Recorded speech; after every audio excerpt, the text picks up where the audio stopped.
अवशोषण तो हो गया, चलो मतलब अवशोषण पूरा खत्म हो गया। अवशोषण के बाद अपन को पढ़ना है स्वांगीकरण के बारे में, एसिमिलेशन या स्वांगीकरण।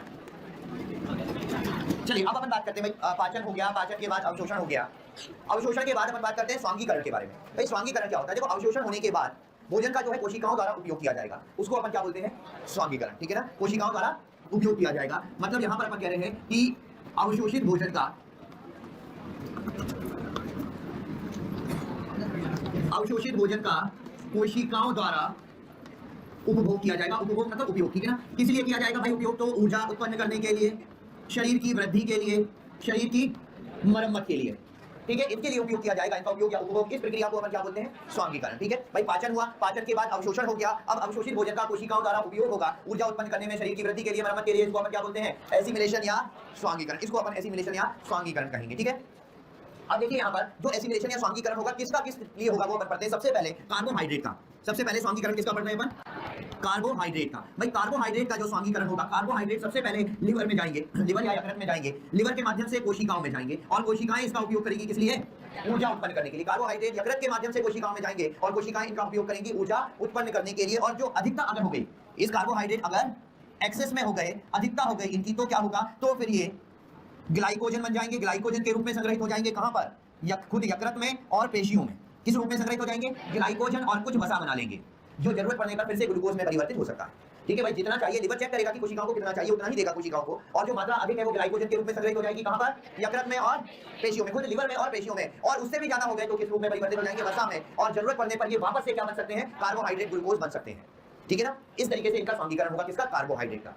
बात करें यहाँ पर अमीनो अम्ल की। भाई स्वांगीकरण किसका देखें यहाँ पर? अमीनो अम्ल का। भाई प्रोटीन का स्वांगीकरण, तो अमीनो अम्ल भी जाएंगे कहां पर? यकृत में, लिवर में, यकृत से जाएंगे कोशिकाओं में, कोशिकाओं में जाकर ये क्या बना लेंगे? प्रोटीन बना लेंगे, जिसका उपयोग होगा किस लिए? कोशिकाओं की वृद्धि के लिए और मरम्मत के लिए, ठीक है। जो क्षतिग्रस्त ऊतक होते हैं उनकी मरम्मत के लिए, और प्रोटीन का उपयोग किस लिए होता है? वृद्धि के लिए, ठीक है। अब यही बात सेम है, अगर अधिक हो गए, अगर इनकी अधिकता हो गई, तो जब अधिकता हो जाएगी तो क्या होगा? जब इनकी अधिकता हो जाएगी तो फिर इनका डीएमिनेशन होगा। डीएमिनेशन हुआ, क्या हुआ? यहां पर लिख लेते हैं, इनकी अधिकता हुई तो क्या हुआ? डीएमिनेशन। डीएमिनेशन का मतलब है इसमें क्या? अमीनो ग्रुप बाहर निकल गया। डीएमिनेशन हुआ तो क्या बाहर निकला? अमीनो ग्रुप, NH2 ग्रुप बाहर निकल गया, ठीक है। और जो बचा वो किस में परिवर्तित हो गया? वो ग्लूकोज में परिवर्तित हो गया। जो बचा वो क्या बन गया? ग्लूकोज। और ये निकल गया NH2, ये NH2 क्या बन जाएगा? अमोनिया बन जाएगा, और अमोनिया से फिर यूरिया बन जाएगा, जो मूत्र के माध्यम से बाहर निकल जाएगा। इस तरीके से अमीनो अम्ल का स्वांगीकरण हुआ। क्या होगा? अमीनो अम्ल पहले कहां जाएंगे? लिवर में, यकृत में, यकृत से कहां? सेल में, सेल में जाके क्या बनाएंगे? प्रोटीन। प्रोटीन क्या करेगा? वृद्धि और मरम्मत। और जो ज्यादा हो गए वो क्या होंगे? उनका डीएमिनेशन। डीएमिनेशन मतलब NH2 समूह बाहर निकलेगा। अमीनो अम्ल में होता है NH2 समूह। NH2 समूह किसमें परिवर्तित हो जाएगा? अमोनिया। और अमोनिया किसमें परिवर्तित हो जाएगा? यूरिया में। और NH2 समूह निकलने के बाद जो भाग बचा होगा वो किसमें परिवर्तित होगा? ग्लूकोज में। लेकिन ध्यान रखना, ये वापस से जरूरत पड़ने पर अमीनो अम्ल नहीं बन सकते, क्योंकि भाई ये तो यूरिया बनके निकल गया और ये ग्लूकोज बन गया। अब वापस से ये अमीनो अम्ल जरूरत पड़ने पे नहीं बन सकते। जैसे यहाँ पे था ना कि ग्लाइकोजन वसा बन गए, लेकिन जरूरत पड़ने पे वापस से कार्बोहाइड्रेट बन जाएंगे, ग्लूकोज बन जाएंगे, ये बना था। लेकिन यहाँ पर ऐसा नहीं, जितने उपयोग में आने हैं उतने आ गए, बाकी के दूसरे रूप में परिवर्तित हो गए। मतलब अमीनो अम्ल का संग्रह नहीं होता, संग्रह नहीं होता ना भाई। जैसे ग्लूकोज का तो संग्रह होता है, ग्लाइकोजन के रूप में भी और वसा के रूप में भी, जरूरत पड़ने पर वापस से ग्लूकोज बन जाएगा। लेकिन अमीनो अम्ल का संग्रह नहीं होता, जितने उपयोग आने थे आ गए, बाकी के इधर के रूप में परिवर्तित हो गए, खत्म हो गए। अब अगर हमें अमीनो अम्ल की जरूरत पड़ेगी तो दूसरे बाहर से आएंगे, वही काम आएंगे। शरीर में कोई भी अमीनो अम्ल का संग्रह नहीं होता, ठीक है ना। तो यहाँ पर अपन लिख सकते हैं इस लाइन को, यहाँ पर अपन अलग से लिख सकते हैं कि अमीनो अम्ल या एमाइनो एसिड का संग्रहण नहीं होता, ठीक है। अब क्या बचा? तीसरा वसा बचा। तीन को पदार्थ क्या है? एक तो कार्बोहाइड्रेट जिसमें ग्लूकोज की बात करते हैं, दूसरा अमीनो अम्ल, तीसरा क्या है? वसा है। तो वसा का उपयोग किस तरीके से होता है? तो वसा का एसिमिलेशन या स्वांगीकरण होता है संग्रहित ऊर्जा के रूप में। भाई वसा संग्रहित होता है किस रूप में? ऊर्जा के रूप में। जरूरत पड़ने पे ऊर्जा दे सकता है। वसा जो है सुरक्षात्मक आवरण बनाता है, इसका उपयोग करती है कोशिकाएं। किस लिए? सुरक्षात्मक आवरण बनाने में। जैसे कि हृदय के चारों तरफ वसा का आवरण होता है, किडनी के चारों तरफ वसा का आवरण होता है, हमारे नेत्र गोलक में अंदर की तरफ चारों तरफ वसा का आवरण होता है, किस लिए? जिससे कोई भी आघात सीधे न लगे। ये गद्दे जैसी संरचना बना लेता है, कुशन जैसी, ठीक है। तो इसलिए भी। और तीसरा ये त्वचा के नीचे होता है और ऊष्मारोधी का भी काम करता है। त्वचा के नीचे ऊष्मारोधी का काम करता है, ठंड में शरीर की ऊष्मा को बाहर निकलने से रोकता है, ठीक है। तो वसा का स्वांगीकरण इसलिए होगा। भाई कार्बोहाइड्रेट का स्वांगीकरण किस लिए? ऊर्जा के लिए। अमीनो अम्ल का स्वांगीकरण किस लिए? वृद्धि मरम्मत के लिए। और वसा का स्वांगीकरण किस लिए? तो संग्रहित ऊर्जा, सुरक्षात्मक आवरण और ऊष्मारोधी के रूप में, ठीक है। इस तरह से होता है स्वांगीकरण। तो जो अवशोषित भोजन था उसका तो हो गया स्वांगीकरण, और जो भोजन जिनका पाचन नहीं हो पाया, जिनका अवशोषण नहीं हो पाया, उनका क्या होगा? वो मल बनाएंगे। तो अपन अब नेक्स्ट पार्ट क्या पढ़ेंगे? मल निष्कासन। अच्छा, काइल ये बताया था मैंने? काइल नहीं बताया था ना। देखो, जब तक भोजन मुख गुहा में रहता है, भोजन कहां पर? भोजन मुख गुहा में होगा। अगर भोजन मुख गुहा में है और लार के साथ है, लार के साथ मिक्स हो जाता है, तो इसको अपन बोलस कहते हैं। जब ये अमाशय में जठर रस के साथ मिक्स हो जाता है तो अपन इसको काइम कहते हैं। जब ये छोटी आंत या आंत में आ जाता है और आंतरिक रस के साथ मिक्स हो जाता है तो इसको काइल कहते हैं। क्या कहते हैं? काइल। ठीक है। मुख गुहा में है तो क्या कहलाएगा? मुख गुहा में है तो बोलस, अमाशय में है तो, और आंत में है तो काइल। तो अब अपन बात कर रहे हैं यहाँ पर अगला टॉपिक क्या है? मल निष्कासन। अब देखो मल निष्कासन में अपन पढ़ रहे हैं कि जो अपचित भोजन है, भाई भोजन सभी भोजन का पाचन थोड़ी हो जाता है, और अगर कुछ भोजन तो अपचित रूप में बच जाता है, और जो भोजन अपचित रह गया उसका अवशोषण भी नहीं होगा। ये अपचित भोजन कहां पर आएगा? ये अपचित भोजन आएगा बड़ी आंत में। ये अपचित भोजन कहां पर आ गया?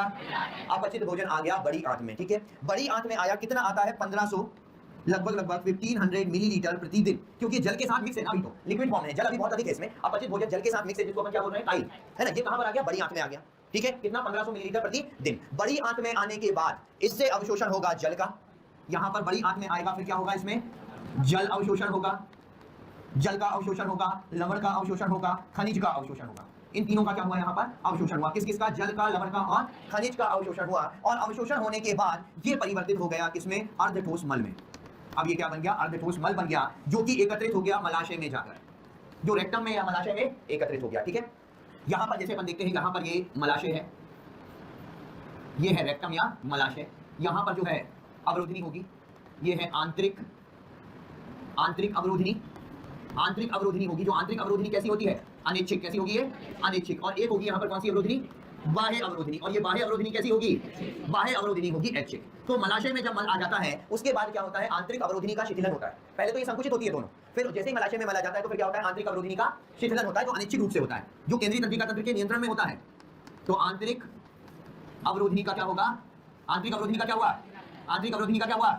शिथिलन, जो कि अनिश्चित रूप से हुआ। फिर उसके बाद बाह्य अवरोधनी का क्या हुआ? शिथिलन हुआ और मल बाहर निकलेगा। इस पूरी प्रक्रिया को अपन क्या कहते हैं? इस पूरी प्रक्रिया को मल निष्कासन या बहिर्क्षेपण कहते हैं, या क्या बोलते हैं? मल निष्कासन या बहिर्क्षेपण कहते हैं इस पूरी प्रक्रिया को, ठीक है। तो क्या हुआ? जो अपचित भोजन था, जो जिस भोजन का पाचन हो गया वो तो छोटी आंत में अवशोषित हो गया। जो भोजन बच गया वो कहां गया? बड़ी आंत में। बड़ी आंत में किसका अवशोषण हुआ? जल, लवण और खनिज। और क्या बन गया? अर्धठोस मल। मल कहां गया? मलाशय में। मलाशय में फिर आंतरिक अवरोधनी का शिथिलन, जो अनैच्छिक होगा, फिर ऐच्छिक रूप से किसका होगा? बाह्य अवरोधनी का शिथिलन होगा और मल बाहर निकलेगा। ये पूरी प्रक्रिया बहिर्क्षेपण कहलाती है, ठीक है। चलिए तो इतना नोट कर लीजिए यहाँ पर स्वांगीकरण और बहिर्क्षेपण के बारे। यहाँ पर देखते हैं मल के संगठन की बात करते हैं कि मल का संगठन, कि मल में क्या क्या होता है। तो मल में देखिए, एक तो अपचित भोजन है, यहाँ पर अपचित भोजन होगा। जो अपचित भोजन होता है वो लगभग 30% के आसपास होता है। इसमें जो है बैक्टीरिया भी होते हैं, बैक्टीरिया भी लगभग 20 से 30% बैक्टीरिया मिलते हैं इसमें।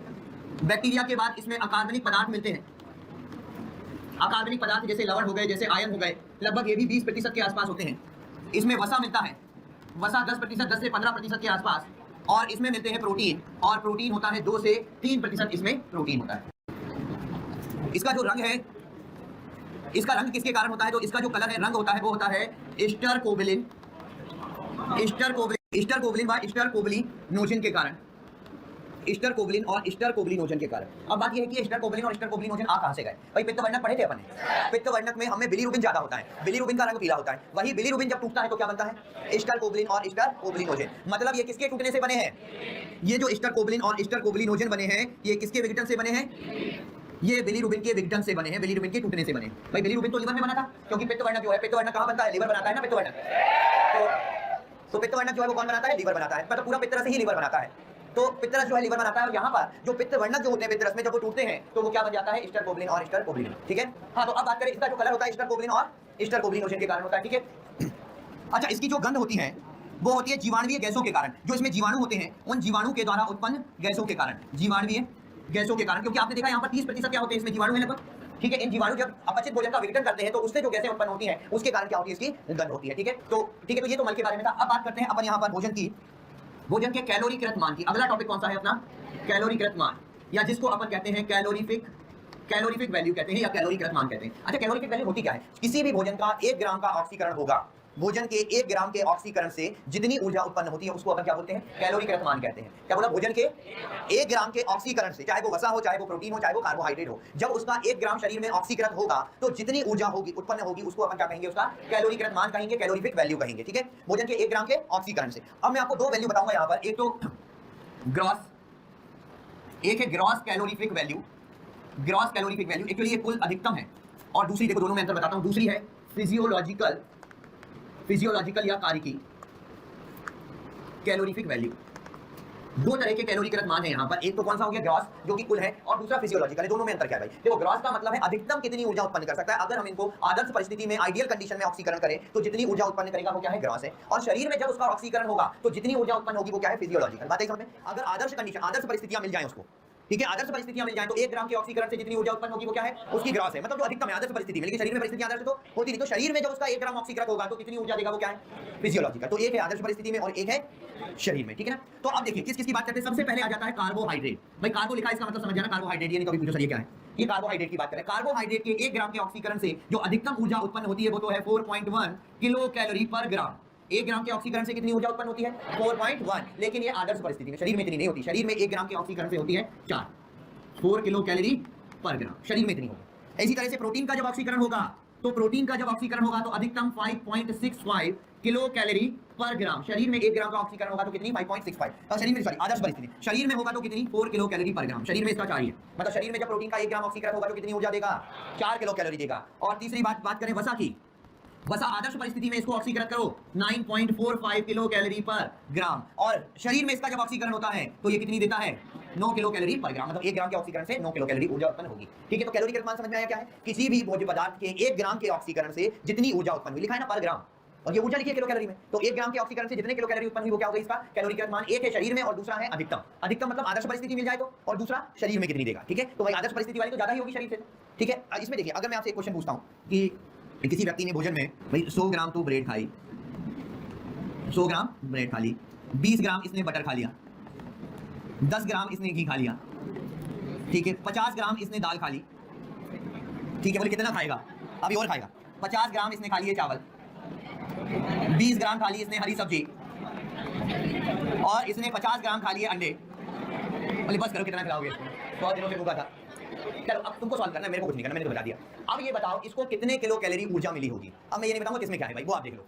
इसको अब बताओ कितने, क्योंकि बहुत साधारण सा क्वेश्चन है, पता होता है हमको किसमें क्या होता है जनरली। तो इसमें ये बताओ इस व्यक्ति को कितने किलो कैलोरी ऊर्जा मिली होगी, और कॉपी पेन निकाल के करना, ऐसे मुंह मत देखो भूत की तरह, ऐसे नहीं आएगा। इस व्यक्ति ने इतना खाना खाया, भाई ब्रेड खाई है, भाई ब्रेड खाई है, बटर खाया है, घी खाया है, दाल खाई है, इतना चावल खाया, इतनी हरी सब्जी खाई, इतने अंडे खा लिए, 50 ग्राम।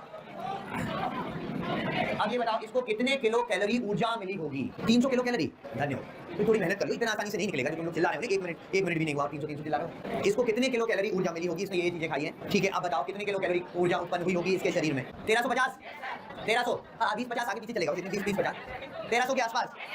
कितने हैं 1300 के आसपास वाले, कैलकुलेट कर लेते हैं, मुझे भी नहीं पता कितना खाया है। अच्छा, इसने 100 ग्राम तो क्या खाई, 100 ग्राम तो ब्रेड खा ली। तो ब्रेड में क्या होता है, कार्बोहाइड्रेट, तो कार्बोहाइड्रेट से तो 4 मिलेगी ना, तो कितनी मिल गई, 400 किलो कैलोरी। तो इसको यहाँ से मिल गई 400 किलो कैलोरी, तो ये ब्रेड वाली होगी। बटर मतलब वसा हो गया, तो 20 × 9 मिलेगी ना, 180 ये हो गया। 10 ग्राम घी मतलब वसा 10 9 कितना हो गया, 90 हो गया। चलो ठीक है, दाल खा ली, भाई दाल में प्रोटीन होता है, 50 × 4 मतलब 200, चलो प्रोटीन मिल गया। 50 ग्राम चावल खा लिए, चावल मतलब कार्बोहाइड्रेट, तो फिर 4 मतलब 200। हरी सब्जियां 20 × 0 0 हो गया, क्योंकि हरी सब्जियों में विटामिन और खनिज होते हैं, विटामिन और खनिज कोई ऊर्जा नहीं देते, तो ये सब्जी वाला तो हटा दो। अंडे हो गए, अंडे प्रोटीन हो गए ना, तो 50 × 4 200 कैलोरी, किलो कैलोरी के तो अंडे खा गया। कितने किलो कैलोरी आ गई, कितने किलो कैलोरी आ गई, जब जोड़ तो लो कम से कम 1250।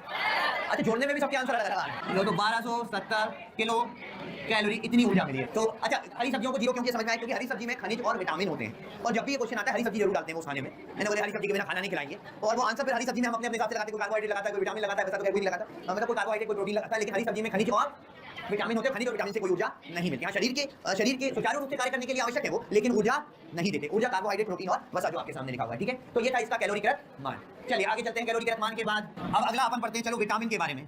चलो विटामिन ही पढ़ लेते हैं। विटामिन जो है 2 प्रकार के हैं, एक तो होते हैं जल में घुलनशील और एक होते हैं वसा में। विटामिन बताए तो नहीं थे ना, नहीं बताए थे ना, ठीक है। तो विटामिन 2 प्रकार के, एक तो कौन से, एक तो होंगे जल में घुलनशील। अब भाई जल में घुलनशील जो विटामिन है वो किस में घुलेंगे, जल में। वेरी गुड, इतने मुश्किल सवाल का इतनी जल्दी आंसर दिया तुमने। जल में घुलनशील विटामिन, जल में घुलते वक्त, बहुत बढ़िया। जल में घुलनशील विटामिन जो है, देखो जल शरीर में स्टोर होता है क्या, नहीं होता। जितना चाहिए उतना आ जाता है, बाकी का बाहर निकल जाता। अगर जल स्टोर होता तो हम एक दिन ज्यादा पानी पी लेते, 2 दिन पानी पीने की जरूरत ही ना पड़ती, क्योंकि वो तो स्टोर हो जाता। लेकिन ऐसा तो नहीं होता ना कि अभी ज्यादा पानी पी लिया, तुम कल तक पानी भी नहीं पियोगे, कल तो बहुत पिया था, अब 1-2 दिन फुर्सत है ना, बोले जब टाइम मिला, बोले आज के दिन आज एक लेक्चर का मैं ज्यादा पानी पी लो, 2 दिन पीने नहीं पड़ेगा। ऐसा नहीं होता ना, पानी तो पीना पड़ेगा, क्योंकि जितना भी पिया है उसमें से जो चाहिए वो अवशोषित था, पी लो, या फिर भी पीना पड़ेगा तेरे को बाद में, ऐसा नहीं कि बाद में नहीं पीना पड़ेगा। तो अब उसमें होता क्या है कि जितना चाहिए उतना तो अवशोषित हो जाता है, बाकी का निकल जाता है। हाँ, वो भी बॉटल में बोल रहा है। तो अब मतलब जल का शरीर में संग्रह नहीं होता। ठीक है, कुछ लोग ट्राई करके देख रहे हैं कि होता है कि नहीं, अभी बताते हैं, थोड़ी देर रुको, पहले एक बार पी लेते हैं, फिर बताएंगे संग्रह हो रहा है कि नहीं। तो जल जितना चाहिए उतना होता है अवशोषित, बाकी का निकल जाता है, मतलब जल का शरीर में संग्रह नहीं होता। तो जब जल का शरीर में संग्रह नहीं होता तो जल में घुलनशील विटामिन का भी शरीर में संग्रह नहीं होगा, वो अतिरिक्त जल के साथ निकल जाएंगे। ठीक है, तो मतलब जल में घुलनशील विटामिन का संग्रह संग्रह नहीं होता, शरीर में ये संग्रहित नहीं होते। लेकिन अब क्या है ना, जब संग्रह नहीं होता तो इनकी कमी हमको जल्दी देखने को मिलती है, क्योंकि अगर हम इनको डाइट में 2-3-4 दिन भी ना ले तब भी इनकी कमी से होने वाले लक्षण हमारे शरीर में दिखने लगेंगे, क्योंकि भाई संग्रहित होते तो नहीं भी लेते तब भी चलता, स्टोर फॉर्म इनका यूज हो जाता। लेकिन जब संग्रह नहीं हुआ तो फिर अगर डाइट में लेना बंद कर दिया तो इनकी कमी दिखाई देने लगेगी। तो इनकी कमी जो होती है, इनकी कमी जल्दी दिखाई देती है, इनकी कमी जो है वो जल्दी दिखाई देती है, ठीक है। कुछ ही दिन आहार में ना ले तो इनकी कमी दिखाई देने लगती है, इनकी कमी से होने वाले लक्षण दिखाई देने लगते हैं। कमी से कौन से लक्षण होंगे वो तो भी बताऊंगा एक करके विटामिन को, ठीक है। तो संग्रह, इनका संग्रह नहीं होता, लेकिन इसमें भी अपवाद हैं, जल में घुलनशील विटामिन के अपवाद हैं। एक तो है विटामिन B12 और दूसरा है विटामिन C, ये स्टोर हो जाते हैं, इसके अलावा किसी का भी संग्रह नहीं होता। ये कौन से जल में घुलनशील विटामिन के उदाहरण कौन कौन से होते हैं? तो एक तो है B कॉम्प्लेक्स, जिसमें अपन कई सारे विटामिन पढ़ने वाले हैं, और दूसरा होता है विटामिन C। ये जल में संग्रहित, जल में घुलनशील विटामिन है जिनका संग्रह नहीं होता, लेकिन इसमें अपवाद लिख दिया है। तो एक तो B12 नंबर का संग्रहित होगा और दूसरा विटामिन C भी होगा। है तो जल में घुलनशील लेकिन शरीर में स्टोर होते हैं। बाकी के जितने भी पढ़ेंगे अपन इसमें B कॉम्प्लेक्स में खूब सारे विटामिन आने वाले हैं, उनका किसी का भी संग्रह नहीं होता।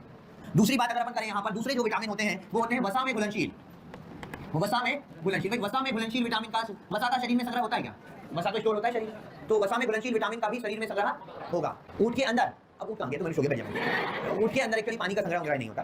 ऊँट 10 मिनट में 80 लीटर पानी पी जाता है जब उसको पानी मिलता है। तो अब ऊँट एक्चुअली क्या करता है, ऊँट में कोई पानी का संग्रह नहीं होता। ऊँट होता क्या करता क्या है, ऊँट असल में 10 मिनट में 80 लीटर पानी पीता है, बात सही है। लेकिन जैसे हमें शरीर का उत्सर्जी पदार्थ कौन सा है? यूरिया है। ये अपन हालांकि उत्सर्जन तंत्र में पढ़ते हैं तो यहाँ कहानी बताने का कोई मतलब नहीं था, उसने पूछ लिया। यूरिया जैसे शरीर में बनता है, तो यूरिया हमारे शरीर से कब निकलेगा? जब जल की मात्रा भी तो निकालेगा ना भाई। यूरिया मूत्र के साथ निकलता है, तो खाली यूरिया तो नहीं निकलता, यूरिया को निकलने के लिए जल भी तो चाहिए, ठीक है। अब ऊँट में क्या गुण होता है कि ऊँट में रेगिस्तान में रहता है भाई, जाहिर सी बात है, तो उसको हर समय पानी मिलना संभव नहीं होता। तो वो उसमें क्षमता होती है कि वो यूरिया को कई दिनों तक बिना निकाले रह सकता है।